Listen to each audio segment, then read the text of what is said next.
इसका काम होगा लैंडिंग साइट पर चंद्रमा की सतह पर प्लाज्मा यानी आयन और इलेक्ट्रॉन के घनत्व को मापना।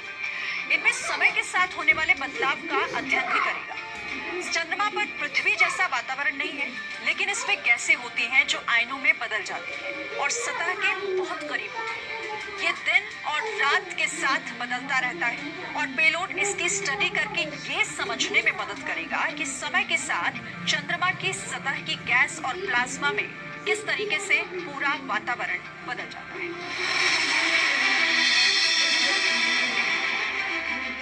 ये है ILSA, instrument for lunar seismic activity.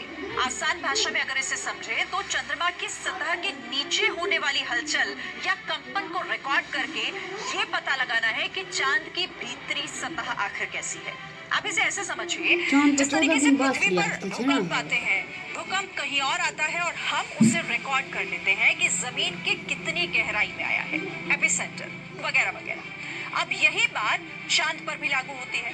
किस तरह की वेव और इंटेंसिटी बनती है, उसके आधार पर यह अनुमान लगाया जाएगा कि चांद की भीतरी सतह आखिर कैसी है।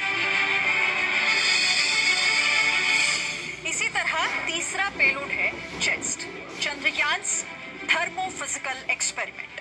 मतलब चांद की सतह पर जो धूल है उसकी स्टडी करेगा। लेकिन क्यों करेगा, अब जरा आप ये भी समझिए। देखिए, दरअसल चांद की सतह पर उठ रहे धूल के ऊष्मीय गुण यानी थर्मल प्रॉपर्टीज क्या हो सकती है। अभी तक के रिसर्च से ये पता लगा है कि चंद्रमा की मिट्टी की थर्मल कंडक्टिविटी पृथ्वी के मुताबिक कम है। और अब जब यहाँ दिन से रात होती है तो सतह का तापमान घटने में कितना वक्त लगता है, इसके लिए 10 सेंटीमीटर गहराई में रॉड डाली जाएगी, यानी 4 इंच नीचे। अब 4 इंच मोटी तह में किस तरह टेम्परेचर वक्त के हिसाब से ड्रॉप होता है वो भी पता लगेगा।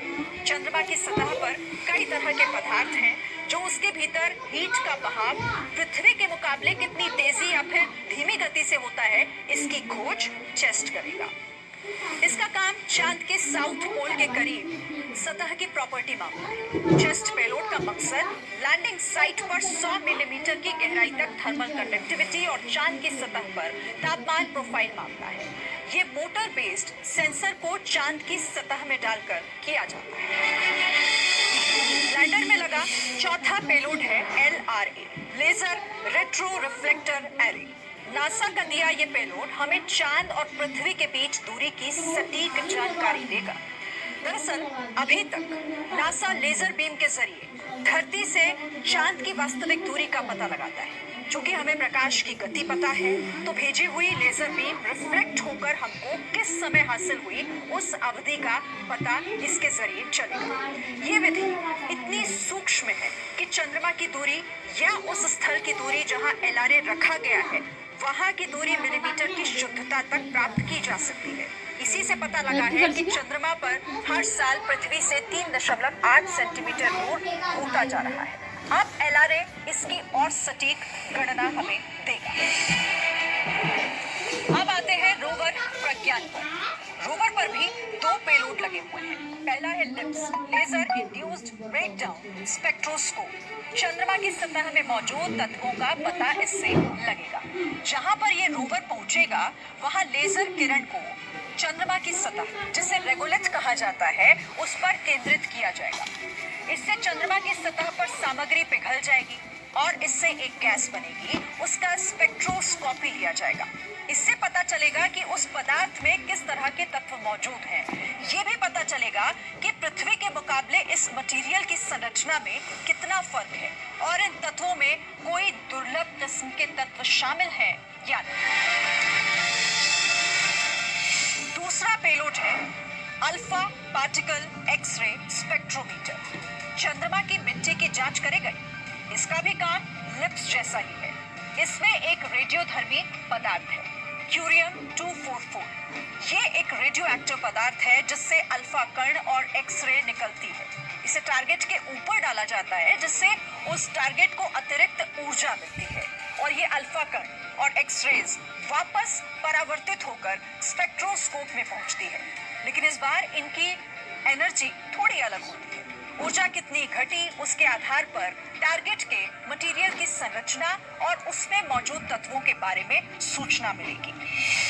और अब आखिर में बात प्रपल्शन मॉड्यूल की। इसका मकसद लैंडर को चांद के पास कक्षा में पहुंचाना था, लेकिन इसको खाली हाथ नहीं भेजा गया। इसमें भी एक इंस्ट्रूमेंट रखा गया है, शेप। ये एक स्पेक्ट्रोपोलरीमीटर है जो इंफ्रारेड तरंगों पर काम करेगा और ये पृथ्वी का एक ग्रह की तरह स्टडी करेगा। पृथ्वी की पोलरीमीटर की स्टडी हमें सौर मंडल की बाकी मटेरियल के साथ कंपेयर करने के लिए एक आधार प्रदान करेगा। भविष्य की स्टडी में अंतरिक्ष में अन्य ग्रह या चंद्रमा या फिर खगोलीय पिंड से उत्सर्जित प्रकाश के ध्रुवीकरण के साथ इसकी तुलना करके वहां पर जीवन की संभावनाओं का अंदाजा लगाया जा सकता है। तो कुल मिलाकर ऑर्बिटर, लैंडर और रोवर के पेलोड का उद्देश्य है चंद्रमा की सतह, वातावरण और चंद्रमा के भीतरी तहों की गहराई से जानकारी जुटाना, जिसके आधार पर चंद्रमा के रहस्यों से पर्दा उठ पाएगा और जिंदगी के